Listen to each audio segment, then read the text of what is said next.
Office Series 1.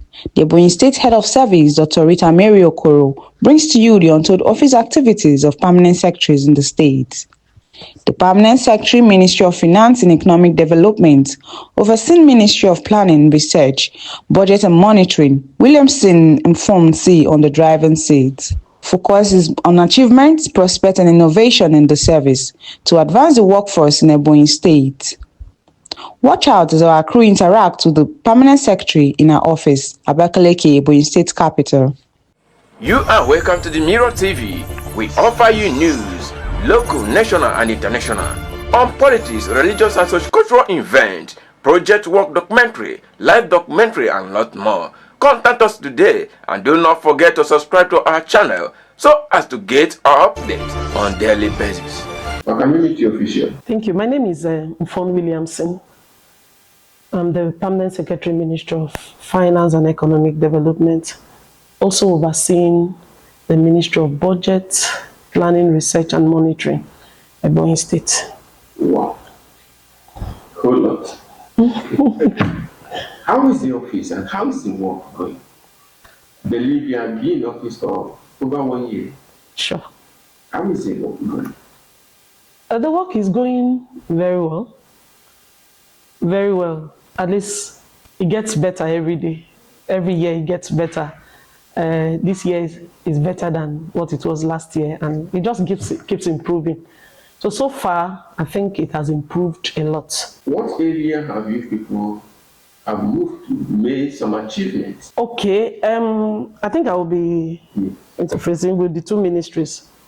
In 1 year, we've made a lot of achievements. I think I'll give credit to the executive governor, because if we want to talk of achievements, one, he has given us the enabling environment to make all the achievements we have recorded.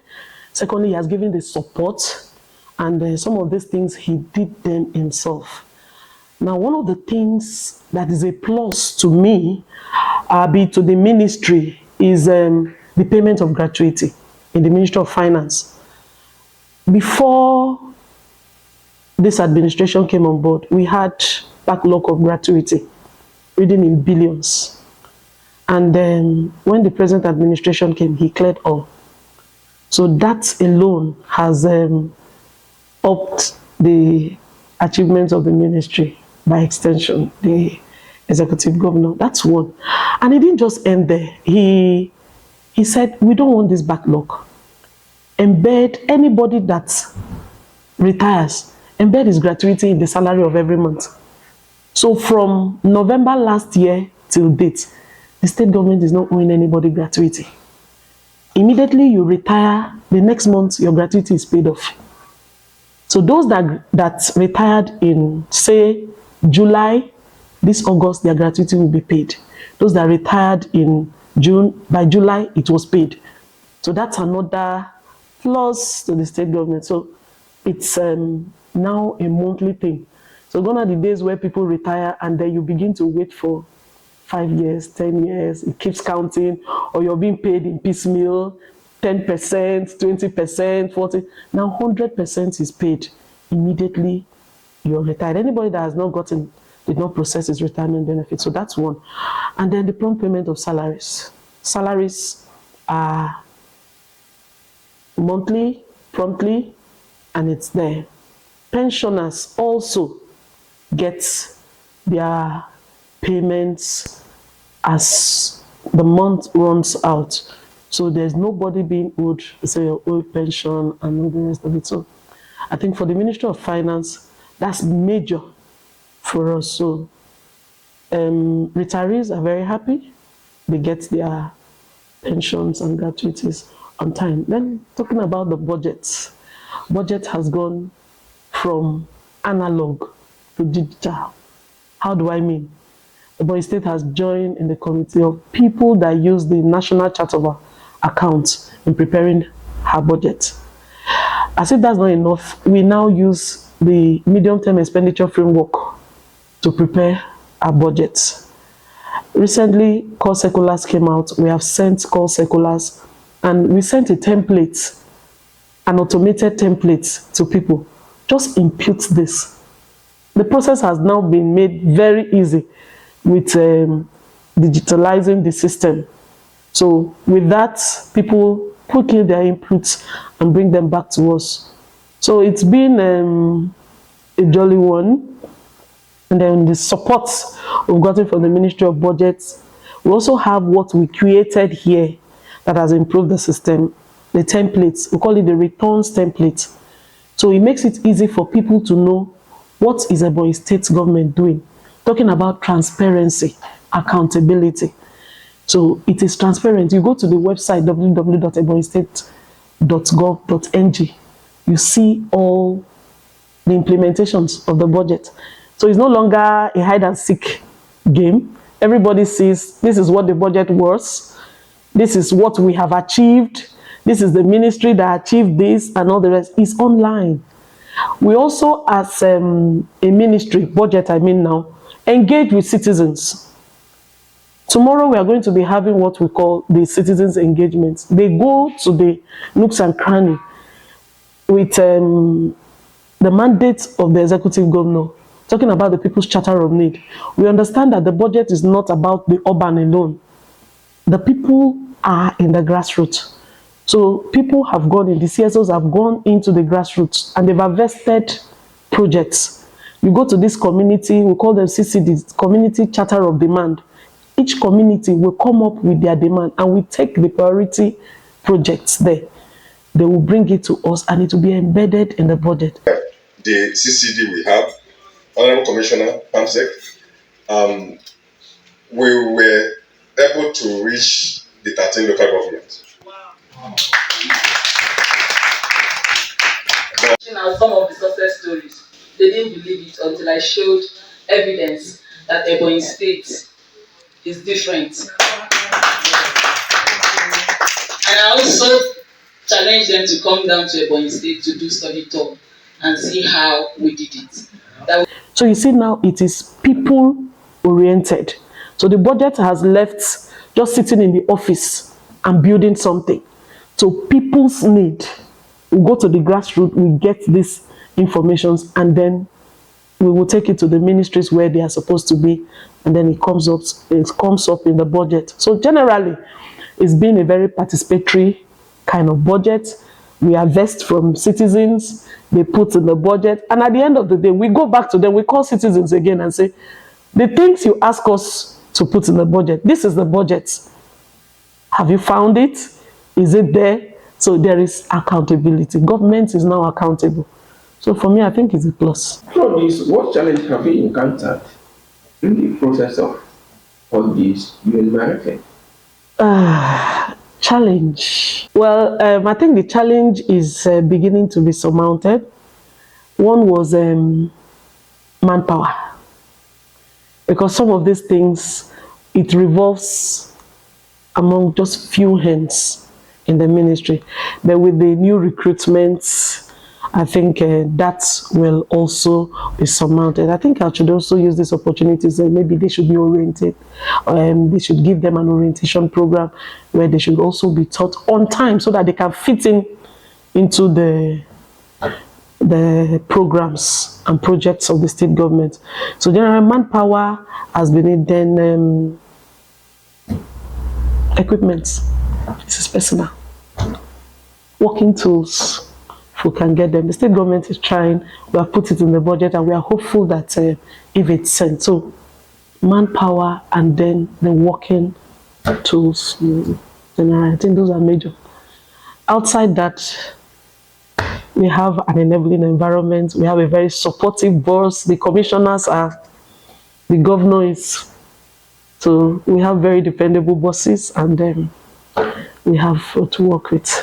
So the state is up and doing in the pensions, paying of pensions and gratuity, and the local government is being advised to do same.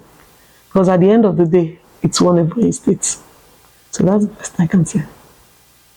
So, looking forward, is there any innovation that you are bringing in to augment and showcase the good work of government through their office? Sure.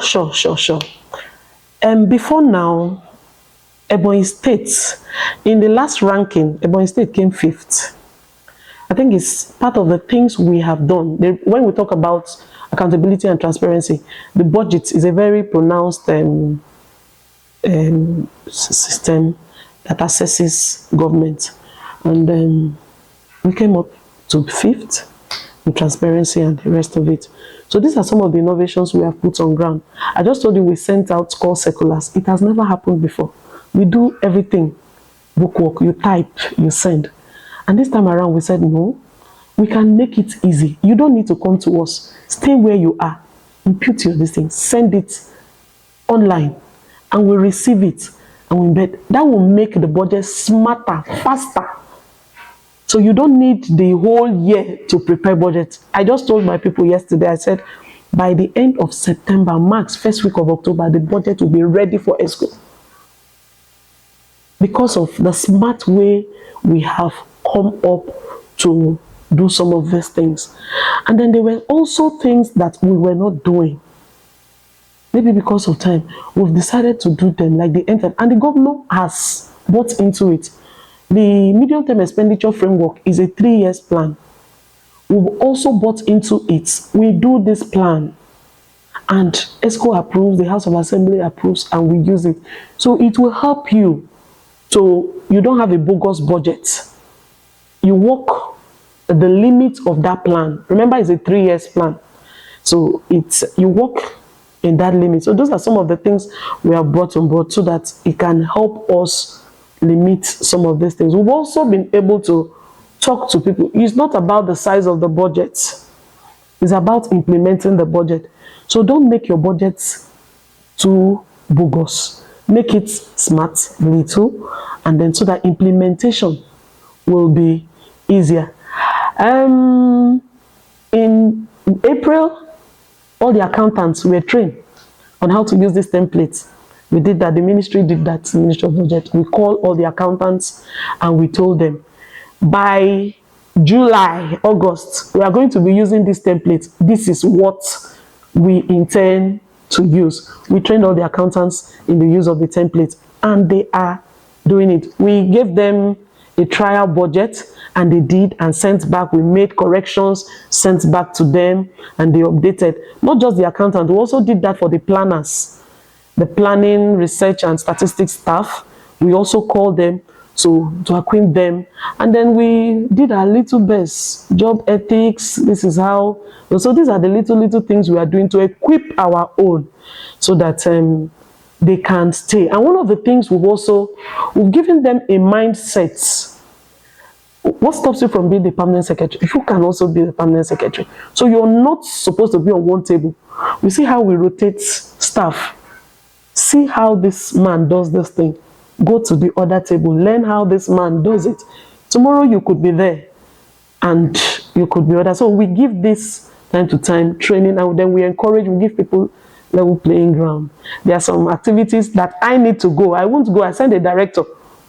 I say, you go and represent the ministry. So this is building capacity to see that this is done, apart from the smarter ways of the way we did it. And then we have desk officers in the ministry also, where these people cannot do it. Of course, we know everybody learning process is not the same. Some are slow learners, some you need to repeat some things. And then we have a desk office. Wherever you have issues, fall back to the budget office and get this information real time. And so these are some of the little things we've put on ground on our own to see that this process moves freely. In this, is there any impact the Office of Head of Service has made for you people to achieve all this? Oh, very well. One, they've given us a platform, the Office of the Head of Service, and the Head of Service herself have given us that support. Now we can talk as permanent secretaries. It's because we have her support. So I think that's a good one.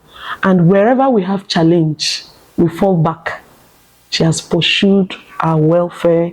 The office has pursued our welfare and have given us the necessary support that we need to drive this. So we don't have a choice. And to do the job well. To the workers? My advice is, thank you. My advice, like I tell them, even my staff here, is there's reward for good work. Work hard. Don't just be, government should do for me. Government should do for me. What can you do for yourself? The world is looking for people that will bring solution, not people that will occupy space. So go and improve on yourself the little way you can.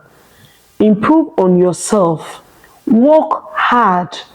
Don't wait for government. Government will do its own part.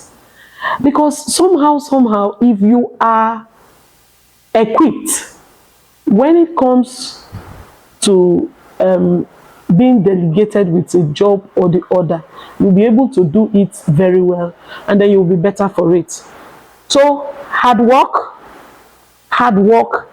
and improve on yourself. Don't remain where you have always been, where you are known to be. Do other. And the general public, let's commend the efforts of the government. The infrastructure that is coming up, the beauty, yes, the governor has done so much. Let's commend him. And the only way we can commend him is reciprocating it by the work we do. If the government have given us salaries, then we should be able to justify that salaries we've been paid. Come to work on time. Sit on your desk. Do your job. So that's the only way. So let's, by so doing, you are appreciating the good works of the governor. You are appreciating the good works of the honorable commissioners. You are appreciating the good environment. Let's leave the complaints.